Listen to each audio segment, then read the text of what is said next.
आप सभी भक्तों वैष्णवों को चरण कमलों में साष्टांग दंडवत प्रणाम करता हूँ और आपसे आशीर्वाद चाहता हूँ कि इस श्लोक के ऊपर कुछ बोल सकूँ।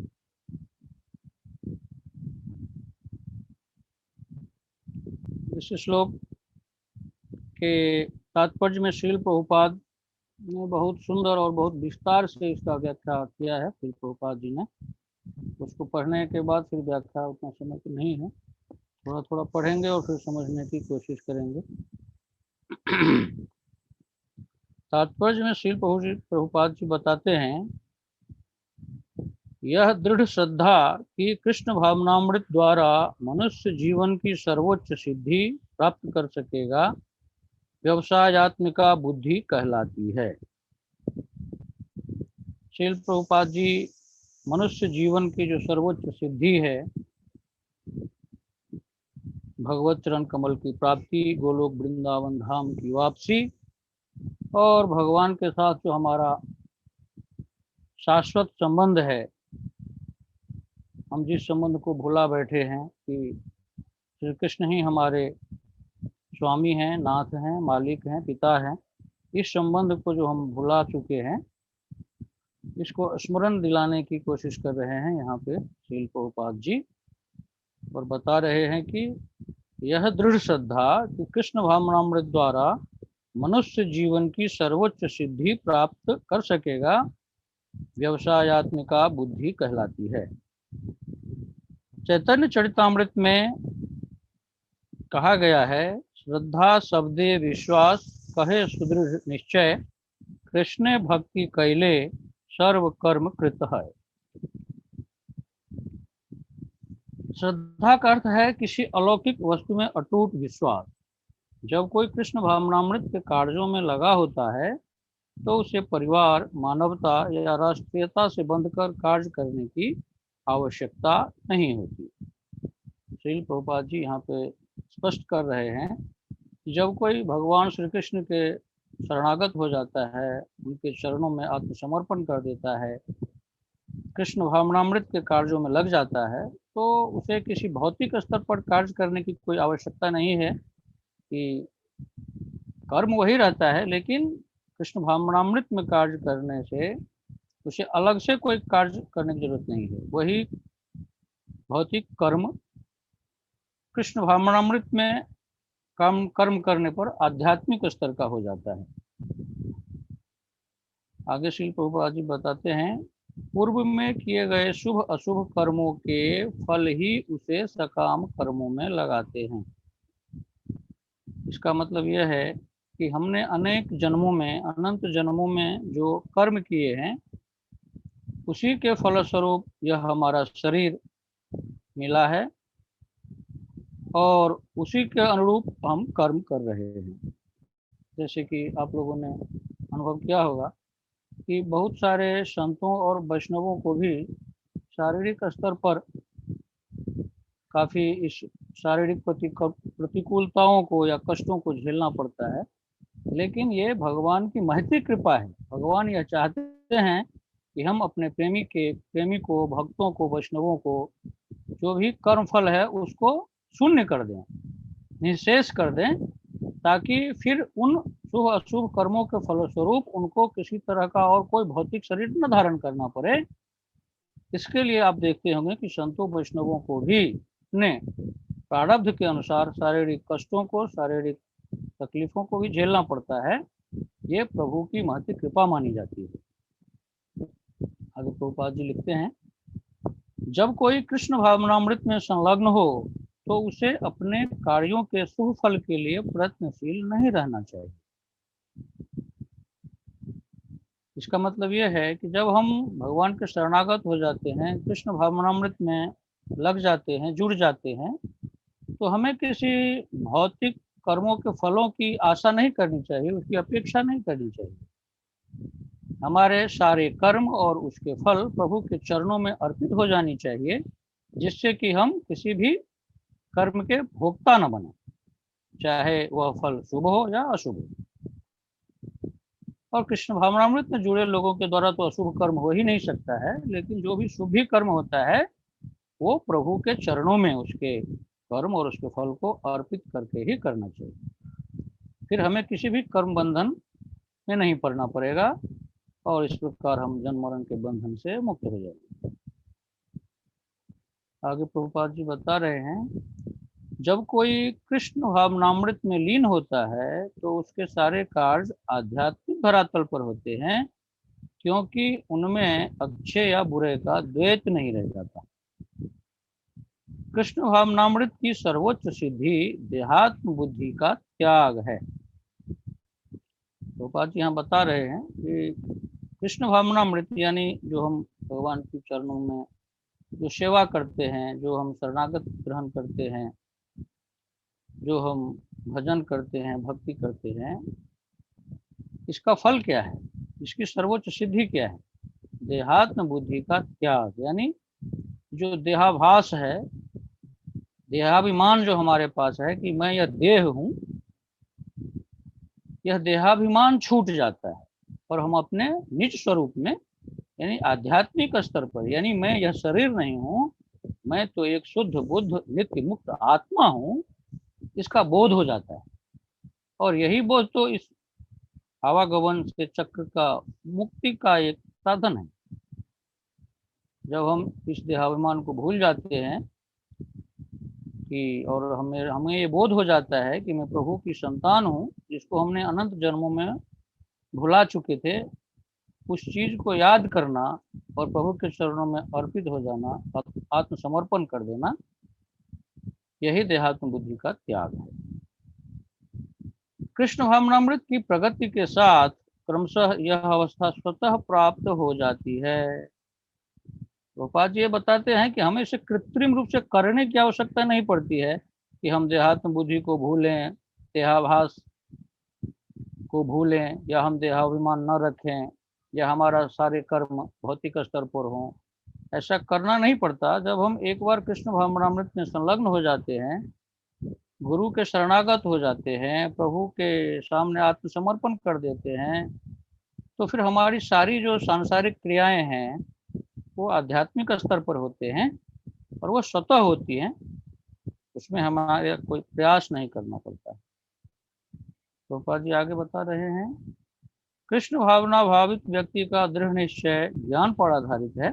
वासुदेव सर्वमिति सौ महात्मा सुदुर्लभ। कृष्ण भावना भावित व्यक्ति अत्यंत दुर्लभ जीव है, जो भली भांति जानता है कि वासुदेव या कृष्ण समस्त प्रकट कारणों के मूल हैं। गोपाल जी यहाँ पे स्पष्ट बता रहे हैं कि जितना भी यह संसार हमें दृष्टिगोचर हो रहा है, जो कुछ भी हम इस संसार में देखते हैं, चर अचर जो भी प्राणी हैं, जीव हैं, ये जो भी इस संसार में घट रही है, वह सब प्रकृति के द्वारा संचालित हो रही है, लेकिन इसकी अध्यक्षता भगवान श्री कृष्ण ही करते हैं, क्योंकि वही सर्व कारणों के कारण हैं। सभी कारणों के मूल में भगवान श्री कृष्ण ही हैं। जिस प्रकार वृक्ष की जड़ सींचने पर स्वतः ही पत्तियों तथा टहनियों में जल पहुंच जाता है, उसी तरह कृष्ण भावना भावित होने पर प्रत्येक प्राणी की, अर्थात अपनी, परिवार की, समाज की, मानवता की सर्वोच्च सेवा कर सकता है। गोपाल जी एक उदाहरण से यहाँ पे बता रहे हैं कि जैसे हम इस भौतिक जगत में बहुत सारे लोग सकाम कर्मी होते हैं, यानी काम भावना से कोई परिवार की सेवा करते हैं, कोई समाज की सेवा करते हैं, कोई देश की सेवा करते हैं। लेकिन कृष्ण भावना भावित होने के बाद ये सब बातें अच्छी है, ये सब करनी चाहिए, लेकिन ये सब एक बार कर्म कृष्ण भावना भावित होने पर ये सब प्रभु से जुड़ जाने के बाद सारे कर्म आध्यात्मिक बन जाते हैं। जैसे उन्होंने बताया है कि वृक्ष की जड़ में पानी डालने से उसकी पत्ती को, फूल को, फल को स्वतः ही प्राप्त हो जाती है। उसी प्रकार अगर हम भगवान श्री कृष्ण की भक्ति करते हैं, भजन करते हैं, कृष्ण भावना भावित हो जाते हैं, तो ये सारी जितनी भी भौतिक सेवाएं हैं स्वतः हो जाती है, इनको हमें अलग अलग करने की आवश्यकता नहीं है। यदि मनुष्य के कर्मों से कृष्ण प्रसन्न हो जाएं, तो प्रत्येक व्यक्ति संतुष्ट होगा। ये बहुत महत्वपूर्ण वाक्य है श्री प्रभुपाद जी के द्वारा। आज तक इस भौतिक संसार में एक भी इंसान ऐसा पैदा नहीं हुआ जो संसार के सभी व्यक्तियों को प्रसन्न कर सके। इवन आदमी अपने परिवार के सदस्यों को प्रसन्न नहीं कर पाता है, हर एक परिवार के सदस्य को, तो संसार के सारे प्राणियों को संतुष्ट कैसे कर पाएगा। लेकिन एक बार अगर आपने भगवान की शरण ग्रहण कर ली, अपने आत्म को भगवान के सामने आत्मसमर्पण कर दिया, भगवान की भक्ति की, भगवान का भजन किया, भगवान की कृपा दया अगर आपको मिल गई तो संसार के प्रत्येक व्यक्ति आपसे संतुष्ट हो जाएंगे। ये ध्रुव सत्य है। आगे प्रभुपाद जी बताते हैं, किंतु कृष्ण भावनामृत में सेवा गुरु के समर्थ निर्देशन में ही ठीक से हो पाती है, क्योंकि गुरु कृष्ण का प्रामाणिक प्रतिनिधि होता है। ये सबसे महत्वपूर्ण बात है कि अगर हम भगवान की भक्ति करते हैं, भजन करते हैं, तो हमें सबसे पहले गुरु की शरण ग्रहण करनी चाहिए, किसी गुरु परंपरा से जुड़ जानी चाहिए। जैसे किसी नाव को बिना केवट के किसी नदी को पार नहीं किया जा सकता, उसी प्रकार अगर हम इस भवसागर को पार करना चाहते हैं तो बगैर गुरु के इस भवसागर हम नहीं पार कर सकते हैं।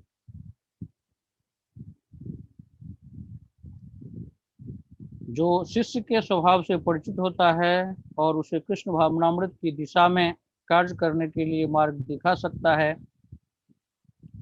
अतः कृष्ण भावनामृत में दक्ष होने के लिए मनुष्य को दृढ़ता से कर्म करना होगा और कृष्ण के प्रतिनिधि की आज्ञा का पालन करना होगा। कृष्ण के प्रतिनिधि मतलब गुरु, हमारे गुरु महाराज की आज्ञा का पालन करना इस भक्ति के मार्ग में प्रगति करने की कुंजी होती है। उसे गुरु के उपदेशों को जीवन का लक्ष्य मान लेना होगा। श्रील विश्वनाथ चक्रवर्ती ठाकुर ने गुरु की प्रसिद्ध प्रार्थना में उपदेश दिया है, यस्य प्रसादात् भगवत प्रसादो यस्य प्रसादान्न गतिः कुतोऽपि ध्यायन्तु वंस्तस्य यशास्त्रि संध्यं वंदे गुरु श्री शरणारविंदम। गुरु की तुष्टि से भगवान भी प्रसन्न होते हैं। गुरु को प्रसन्न किए बिना कृष्ण भावनामृत के स्तर तक पहुंच पाने की कोई संभावना नहीं रहती। अतः मुझे उनका चिंतन करना चाहिए और दिन में 3 बार उनकी कृपा की याचना करनी चाहिए और अपने गुरु को सादर नमस्कार करना चाहिए। यहाँ पे जगत गुरु श्रील प्रभुपाद गुरु की महिमा का वर्णन करते हैं कि हमें गुरु को किस प्रकार प्रसन्न करना चाहिए, और गुरु अगर प्रसन्न होते हैं तो फिर उस शिष्य की क्या स्थिति होती है, इसकी कल्पना भी नहीं की जा सकती है। इसका सबसे बड़ा उदाहरण हम जितने भी लोग इस्कॉन से जुड़े हुए हैं, हमारे जगत गुरु श्रील प्रभुपाद जी हैं, जिन्होंने गुरु की सेवा 2 प्रकार से की जाती है, वाणी सेवा और वपु सेवा। वाणी सेवा मतलब गुरु के हर एक आज्ञा का पालन करना, या गुरु ने जो भी हमें आदेश दिए हैं, जैसा कि दीक्षित होने के समय में जो गुरु महाराज से हमें आज्ञा मिलती है कि आपको 4 रेगुलेटिव प्रिंसिपल्स को फॉलो करना है, नशापान नहीं करना, मांसाहार नहीं करना, व्यभिचार नहीं करना और जुआ नहीं खेलना, और कम से कम नित्य 16 माला का जप करना। ये नित्य नियम का पालन करना ये बहुत ही जरूरी है, उसका सख्ती से पालन होना चाहिए। और इसके सबसे सच्चे और अच्छे उदाहरण हमारे जगत गुरु श्रील प्रभुपाद जी हैं, जो अपने गुरु महाराज श्रीमद् भक्ति सिद्धांत सरस्वती ठाकुर से अपने जीवन में शायद 2-3 बार ही मिले से प्रत्यक्ष रूप से, लेकिन उन्होंने अपने गुरु के आज्ञा का इस तरह पालन किया जैसा गुरु महाराज ने उनको आज्ञा दी थी कि आप पश्चिमी देशों में जाकर के, पाश्चात्य देशों में जाकर के इस कृष्ण भावनामृत का प्रचार प्रसार करें, हरे कृष्ण महामंत्र का प्रचार प्रसार करें। और इस गुरु आज्ञा को उन्होंने ब्रह्मवाक्य मानकर 70 वर्ष की आयु में, जैसा कि आपको सबको विदित होगा, उन्होंने पाश्चात्य देशों की यात्रा की और विश्व के लगभग लगभग बहुत सारे देशों में, गिनती तो मुझे नहीं याद है, लेकिन शायद ही विश्व का कोई कोना ऐसा छूट गया होगा जहाँ पे श्रील प्रभुपाद जी नहीं गए हों और उन्होंने कृष्ण भावना का अलख न जगाया हो, हरिनाम संकीर्तन का, हरे कृष्ण महामंत्र का प्रचार न किया हो। तो सबसे बड़े उदाहरण वाणी सेवा का हमारे श्री जगत गुरु श्रील प्रभुपाद है, जिन्होंने अपने गुरु महाराज के आदेश का पालन किया। उसी तरह हम सभी को भी गुरु के आदेशों का पालन 100% करना चाहिए। वपु सेवा यानी शारीरिक सेवा, यह तो संभव नहीं है कि हम गुरु महाराज के शारीरिक सेवा करें, लेकिन यह संभव है कि 100% हम गुरु की आज्ञा का पालन करें और करना चाहिए, बहुत जरूरी भी है। तो इसी गुरु की महत्ता को यहाँ पे श्री प्रभुपाद जी बता रहे हैं। आगे बता रहे हैं अंतिम पैराग्राफ में, किंतु यह संपूर्ण पद्धति देहात्म बुद्धि से परे सैद्धांतिक रूप में नहीं वरन व्यावहारिक रूप में पूर्ण आत्मज्ञान पर निर्भर करती है। जब सकाम कर्मों से इंद्रिय तृप्ति की कोई संभावना नहीं रहती, जिनका मन दृढ़ नहीं है वही विभिन्न सकाम कर्मों की ओर आकर्षित होता है। यहाँ पे प्रभुपाद जी बता रहे हैं कि हमें कृष्ण भावनामृत में अग्रसर होने के लिए, प्रगति करने के लिए मन को दृढ़ रखना अति आवश्यक होता है। एक फर्म डिटर्मिनेशन होनी चाहिए।